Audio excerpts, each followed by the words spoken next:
Hi guys, welcome and welcome back to my channel. I hope you guys are well and I hope you guys are staying safe. From the title, you guys can already see that I'm talking about the Global Talent Visa, particularly the fashion design stream. And if that sounds like something that you're interested in, definitely keep watching. However, this channel is basically normally focused on sewing crafts, DIY crafts that you can do from the comfort of your home. So something like my blouse or my top, if you like it, I have a tutorial on how I made it. And I'm going to put a link in iCards above and in the description box below. I'm sure that if you're watching this, you're probably into fashion designing, so please go ahead and watch the video.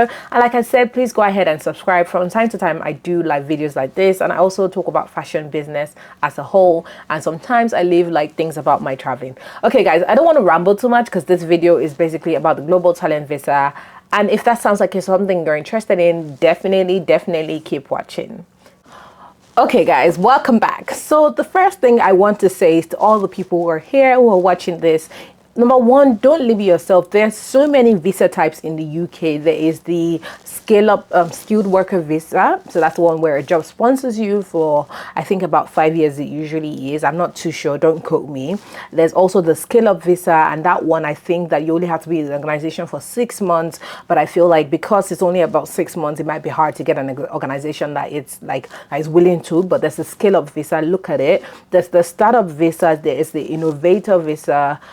There is the Global Talent Visa now, and a couple of other visas really. And the thing is, I found out that a lot of people, a lot of students, they literally just go straight to the post-study work visa, and they don't really explore the other options. Guys, the UK government has a couple of options for you guys, and if you're looking to stay put in the UK, consider the options. Don't limit yourself to the post-study work permits. There's so many options, like I said earlier, so consider them. Literally search more or read about all these other visas that I have just like briefly mentioned. But let's move into the Global Talent Visa. So for those of you who don't know, the UK government started the Global Talent Visa, I think, a couple of years back. I don't know when they started exactly, but I know that when they started the Global Talent Visa, the popular one that everybody knows about is Tech Nation, and obviously everyone was doing the Tech Nation one, and that's like the one for people in the tech field. However, there are about 4 fields of global talent visas that the UK government currently holds or currently sponsors, so or currently offers. I don't know what the right word is. So basically, there's the Global Talent Visa for those in academia or research. There's the one for those in arts and culture, and there's the one for those in digital technology, as far as I know. I feel like there might be another one that I've left out, but I don't remember at the moment. So basically, like I said, the common one is the Tech Nation one, which is digital technology. However, they do have the fashion one, and they're, most of them have similar processes. And I say similar because at the end of the day, they're kind of similar because you can apply from inside the UK if you're already in the UK, which was my case, or you can apply from outside the UK. So if you're in Nigeria or you're in Ghana or you're in like America, anywhere that you're watching from, and that you're looking to move into the UK, you can definitely apply for the Global Talent Visa from your home country. Now, when you're applying from outside the UK, as far as I know, or when I applied, the processing time was about 3 weeks. However, from within the UK is up to 8 weeks, except you pay for like priority, and that's the processing time for the visa. So let's backtrack. When you're applying for the Global Talent Visa, there are 2 phases to it. There's the first stage, or the first phase, which is the application for an endorsement. Now, if you've been given a Nobel Prize, you don't need an endorsement. Now, the eligible prizes will be listed on the Global Talent Visa website, on the UK government website, and I will put links in the description box of this video. So please make sure you do that. Don't quote me verbatim. Anything that I say in this video, please do your research. It's very important that you do your research, right? So I will put the links in the description box. Please go ahead and do your research. So like I said, there are 2 stages or 2 phases to the Global Talent Visa. The first stage, or the first phase, is when you get the endorsement. And like I said, if you've already won a Nobel Prize in any of these categories, then you don't need an endorsement. However, if you've not won a Nobel Prize, then you need an endorsement. I got an endorsement. Now, I'm going to go into the details. Now, the second phase, again, like I said, is applying for the visa, which takes about 8 weeks in the UK or 3 weeks if you're applying from outside the UK. Mind you, the first stage endorsement can take up to 8 weeks as well.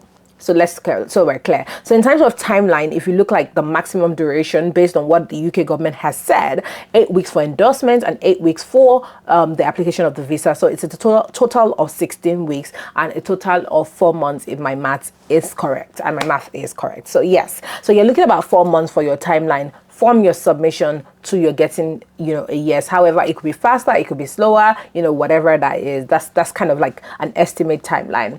Now, this does not include your time for preparation of what you need and your requirements. So let's backtrack. I applied for the Global Talent Visa. However, I already knew a couple of months before that I was going to apply. So when I came on a student visa. However, I did know that I was not going to apply for the post-study work permit. I had a spreadsheet, my friend and I, and on the spreadsheet, the Global Talent Visa was like maybe the last option for us.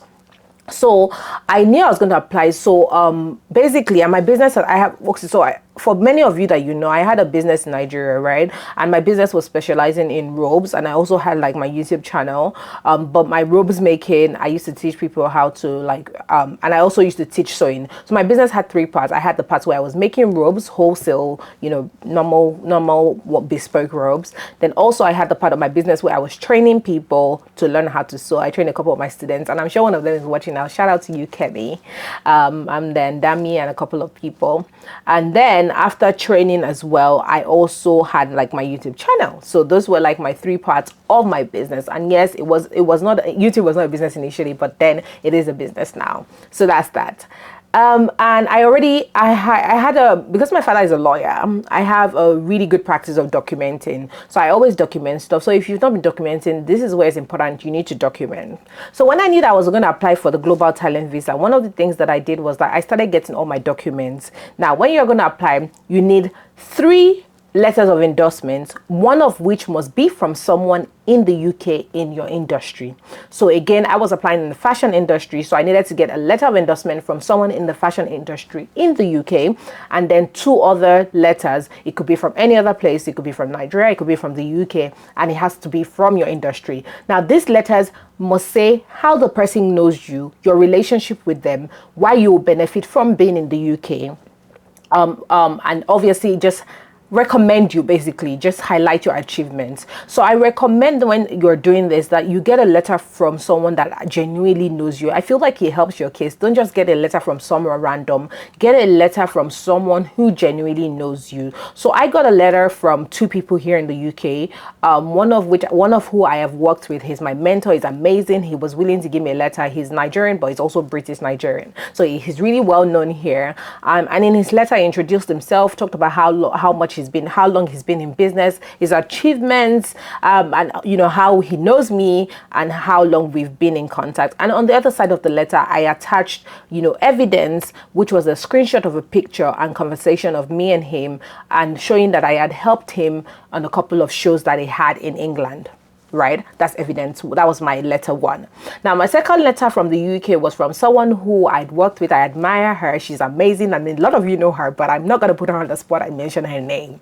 So she was amazing. She was happy to write me a letter. I reached out to her, and she's also really well versed in this business. She's well known. She has a brand, and she's absolutely amazing, really. So I reached out to her, and she was also willing to write me a letter. And she was my second recommender. She's also based here in the UK. The third person was someone who I had trained from, so I went to him for training, and then after the training, me and him had a collaboration where we held a class together, and then I reached out to him, and also he was really happy to write me a letter, and I'm grateful to these 3 people. Now, the amazing thing is, apart from the letters, with these 3 people, I had I had proof of my relationship with them. So it wasn't just taken out of thin air. It wasn't just me going to meet random people, oh, please write me a letter. No, these were people that I knew. These were people that I had worked with, or I know rather, because they're alive. These were people that I had worked with, and these were people that I had evidence of my job. And you see, the evidence that I submitted were not just dated within the first 2-3 months of me applying. Not like there's anything wrong with that, but I had evidence from within the last 5 years. Your evidence needs to be relevant. So within the last 5 years for all these people. So like I said, for all these people, I had the letters on 1 page, and I made sure to really restrict their letter to 1 page of or one side of an A4 paper. And then on the flip side, I attached the evidence of our relationship, for each of them. So that's the letter of recommendation that you need. Again, for this video, I was speaking specifically to the fashion industry because that's what I know. If you're like applying for Tech Nation, or you're applying for like maybe photography, there are so many under arts and culture, I really can't really advise you much, but this is what I know. Now, when it comes to global talent visa, one thing people forget to mention is, guys, it's a case-by-case basis. What you are going to submit is not going to be what I'm going to submit, right? And my evidence is not necessarily going to be your evidence. So please remember that it's a case-by-case basis. I'm just trying to, if you see me looking at my phone, I'm trying to fetch a couple of things that will be important for me to highlight, and I just want to have them ready.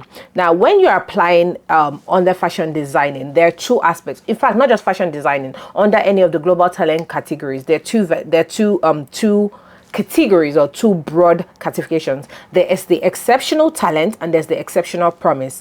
I applied for something called exceptional promise, and I'm not saying don't do talent. However, after looking at all the things they asked and looking at my chances, I felt more confident in applying for exceptional promise. I felt like I had a higher chance of success, and I looked at this critically. I was not emotional. I was really honest with myself, and I said, you know what, I can do it with the exceptional promise. So I went ahead to do exceptional promise. Now, for the exceptional promise, you need to show for both of them, you can show up to 10 evidences, but for the exceptional talent, you need to show evidence. You need to show at least two of the following. So you need to show evidences in at least two of the following categories. They listed 4 categories, but you must show evidence in at least 2 of the following. So the first thing is international media recognition, international awards or sponsorship, international shows or exhibition, international distribution and sales. So in any of these 4, media recognition, awards and sponsorship, shows or exhibition, and distribution and sales, you have to show evidence in at least 2 of these categories, and you can show up to 10 pieces of evidence. This 10 pieces of evidence rather, hey, Ibadan girl, it differs from your 3 letters of recommendation. Don't get it mixed up, okay? But like I said, this is for exceptional talent. I didn't do exceptional talent. I did something called the exceptional promise route. Okay, so if it looks different, that's because I kind of moved the light a bit. Okay, so back to what I was saying. So like I said, I worked on the stream for the global talent, for the exceptional promise. And for that, again, similar to the global talent, for that, in any of the 4 categories that I'm going to list now, you need to provide at least evidences in 2 of the categories. So out of the 4 categories, you can pick any 2 that you're strong in and provide up to 10 evidences. However, if you can provide evidences in 3 categories, even better. And you can provide evidences in all 4 categories that are listed, even better. So the first thing for the exceptional promise, which is my focus for today, is international media recognition, support or sponsorship, sales from luxury clients, and industry recognition, right? So let's go ahead and talk about the kind of things that might work or might not work. And guys, remember, like I said, this thing is subjective. You might not have a piece of evidence that I submitted, but you might have even a stronger or a better piece, right? So I'm going to be talking strictly on the exceptional promise. However, you can pick out a couple of things and apply to the exceptional talent. But like I said, do your analysis, see which one you have the higher chances, and then just focus on that. So the first thing is international media recognition. For me, I feel like international media recognition was a bit all right. It wasn't that hard because it says give at least 2 examples of your work appearing in reviews, for example, online or in national publication or broadcast. You can also include evidence from social media if it's from an account that the British Fashion Council judges to be prominent. Do not include event listings or adverts. So essentially for this, I had a couple of people or blogs that not just blogs, so not Insta blog, Biko, and not just Lover. They were like fashion blogs, right, specifically for fashion, that I had featured a couple of my jobs. So all I did was that when that happened, I already kind of screenshotted it because I was excited and I was sharing with my family. So I just included a screenshot and then the link, just to make sure that the link was active. I put it on a Word document, put the screenshot on the Word document, and embedded the link as well. So read more here, and I just kind of embedded the link into the Word document. That way, whoever is reviewing my evidence can click on the link and they're able to see like I'm not lying, like I didn't make this up, and also they can see the date as well. So it's not a publication from like January because I'm applying in February, not like I paid someone to do it, right? It's a publication that was there, I think up like a year or two even before I submitted my application. And I'm not saying there's anything wrong with like submitting a publication that was made like in January or submitting in February. There's nothing wrong with it. I'm just saying that in my case, that was not the issue. So I submitted 2 articles from 2 different fashion blogs that had covered my work. And again, it could include things like newspapers. So if your work has ever been featured in a newspaper that works, or in a magazine, or again, like you heard from a prominent Instagram account. So if an Instagram account that is verifiable with a lot of following and is credible, that would work. Now, the second part is support or sponsorship. So give proof of support or sponsorship from British Fashion Council schemes or similar schemes from outside the UK. So for instance, the Fashion Foundation, any of those things. If you have support from any of those kind of things, that would work. I did not have any evidence in that category, so I just left that category. The next one was sales from a luxury client. Now for this one, it's interesting because I used to do robes. I remember at the time when I was doing it, it felt like I was losing because I made a couple of robes for this person in the US who was reselling the robes, and I did bulk orders and she was reselling it, right? But I was okay with it. I was not greedy. I was content because I kind of made my money.